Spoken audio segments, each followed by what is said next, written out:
Hi friends, ఈరోజు మనము చింతపండు పులుసు అన్నం గురించి తెలుసుకుందాం. ఎలా తయారు చేయాలని. బియ్యం నానబెట్టుకున్నామండి. బియ్యం నానబెట్టుకున్న తర్వాత ఒక 10-15 నిమిషాలు పచ్చి బియ్యం నానబెట్టుకోవాలి. 15 నిమిషాలు నానబెట్టుకుంటే చాలు. చింతపండు అవసరమైనంత నానబెట్టుకోవాలి. ఆ చింతపండు నానబెట్టుకున్న తర్వాత స్టవ్ వెలిగించి బియ్యం పొయ్యి మీద పెట్టి అన్నం వార్చుకోవాలి.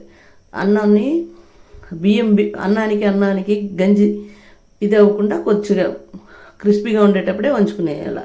వంచుకున్న తర్వాత ఒక తట్టలో ఆరబెట్టుకోవాలి ఆ పులుసు అన్నానికి అవసరమైన అన్నాన్ని తట్టలో నానబెట్టుకున్నాం అన్నమాట. నానబెట్టుకున్న తర్వాత చింతపండుని బాగా గుజ్జుగా కలిపి స్టవ్ మీద పెట్టి ఉడకబెట్టాలి. అలా ఉడకబెట్టినాం అనుకోండి, మనకు ఆ పచ్చి వాసన పోయి ఒక మంచి టేస్ట్ వస్తుందన్నమాట. ఉడికిన తర్వాత చిక్కగా అవుతుంది.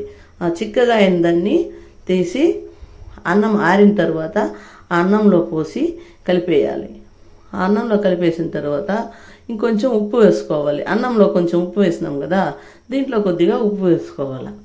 వేసుకునేసి అన్నాన్ని కలిపి పెట్టేయాలి. కలిపి పెట్టిన తర్వాత తాలింపు పెట్టుకోవాలి. బాండిల్లో సిమ్లో పెట్టి ఆ తాలింపుకు అవసరమైనవి ఆవాలు, ఉద్దిపప్పు, శనగపప్పు, కరివేపాకు, పచ్చిమిరపకాయలు, శనక్కాయ పప్పులు, ఇంగువ, పసుపు అంతా తాలింపు దినుసులు వేసి ఉప్పు మిరపకాయలు కూడా వేయించుకోవచ్చు. వేయించుకునేసి అన్నంలో వేసి బాగా కలపాల.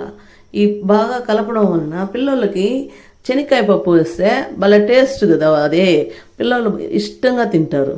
ఈ అన్నంలో వేసేదానివల్ల ఆ పులుపుకి ఉప్పుకి ఆ శనక్కాయ పప్పులు టేస్ట్గా ఉంటుంది.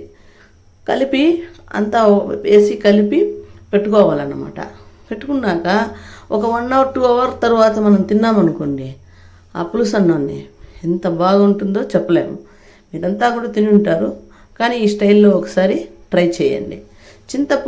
చింతపండు పులుసుతో చేయడం వలన ఆ పులుపు అంతా అన్నంలో ఊరుతుంది, చాలా బాగా టేస్టీగా ఉంటుంది. ఇప్పుడు ఈ పులుసు అన్నాలంతా ఎక్కువగా పిల్లకాయలు లైక్ చేయనంటారు. ఎందుకంటే మ్యాగీలు, స్విగ్గీలు అన్నీ వచ్చేసినాయి, అవే తినడానికి ఇష్టపడతారు. అప్పుడంతా మనము ఊరికి పోవాలంటే గుడికి ఎక్కడంతా పులుసు అన్నాలు కట్టుకుని ఎత్తుకొని పోయి ఒక రోజు తిని మరుసటి రోజు కూడా తినేవాళ్ళం అనమాట.